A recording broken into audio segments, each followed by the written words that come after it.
Hello everyone, good morning. কেমন আছো তোমরা সবাই? আশা করছি সবাই অনেক ভালো আছো, আর আমিও অনেক অনেক ভালো আছি। তো এটা ছিল গণেশ পূজার দ্বিতীয় দিন বলতে দিনটা ছিল সানডে। আর শুনলাম নাকি রানীর বাজার এদিকে খুব বড় করেই পুজো হচ্ছে, আর এটা প্রত্যেক বাড়িই হয়। তো আমরা যেহেতু সময় পাচ্ছিলাম না যাওয়ার জন্য, প্ল্যানটা ছিল সানডেতে।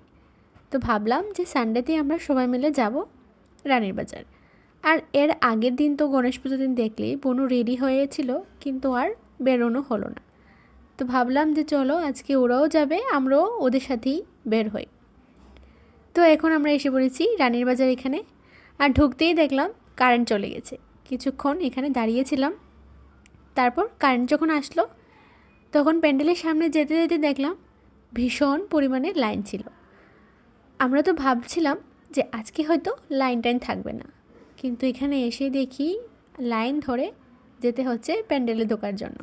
আর সঙ্গে সঙ্গে আমরাও লাইনে দাঁড়িয়ে পড়ছিলাম। লাইনটা যদিও এত বেশি ছিল না, মোটামুটিই ছিল। আমাদের কিন্তু বেশিক্ষণ লাইনে দাঁড়াতে হলো না, 5-7 মিনিট দাঁড়িয়েছি, তারপর কিন্তু চলে এসেছি মণ্ডপের ভিতরে। আর এসেই দেখি গণেশ ঠাকুরটা কিন্তু খুব সুন্দর হয়েছে, আর এরকম লাগছে যে আমি দুর্গামূর্তি দেখতে এসেছি। সত্যি বিশ্বাস করো, এরকমটাই লাগছে। তোমাদের কেমন লেগেছে? আর কে কে এখানের প্যান্ডেলটা দেখেছো অবশ্যই কিন্তু কমেন্টে জানাবে। আর এখানের থিমটা কিন্তু ছিল অপারেশন সিন্দুর। মোটামুটি বেশ ভালোই লেগেছে। আর পাশে তো মেলা হচ্ছিল, তো এখান থেকে বের হয়ে গেছিলাম মেলার মধ্যে।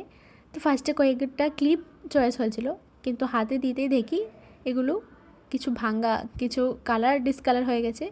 তো সেখান থেকে আর কিছু নেওয়া হলো না।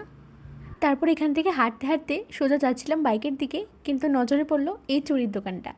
এখানে নজর পড়তেই আমার আর কে সামলাতে পারে, সোজা দৌড়ে চলে গেলাম চুড়ির দোকানে।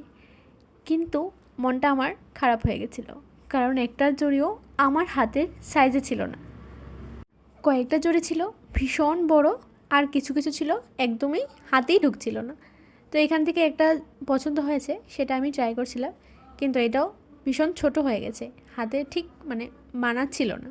তো এটাও রেখে দিলাম। মনটা তো একটু বেশ খারাপই লাগছিল, কারণ এতগুলো চুড়ির মধ্যে আমি একটাও নিতে পারলাম না। তো যাই হোক, এখান থেকে বের হয়ে আমরা যাচ্ছি বাড়ির দিকে। তো রাস্তায় দেখলাম অনেকগুলো মূর্তির দশমী চলছে, তো সেটাই দাঁড়িয়ে দাঁড়িয়ে দেখছিলাম।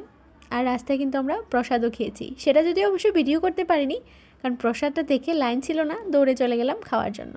আর আমার তো এমনিও খিচুড়ি বেশি একটা পছন্দ হয় না, গিয়েছিলাম বোনুর জন্যই, ওর খিচুড়ি খুব ভালো লাগে।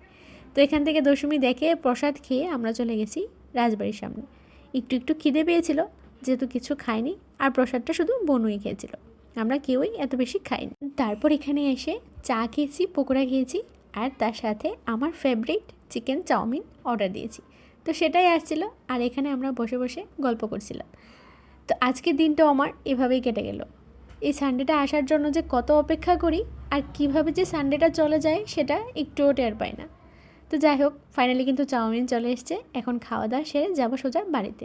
তো চলো, আজকের ভিডিওটা আমার এখানেই শেষ করছি। যদি ভিডিওটা ভালো লেগে থাকে অবশ্যই কিন্তু like, comment, share and subscribe করে দিও।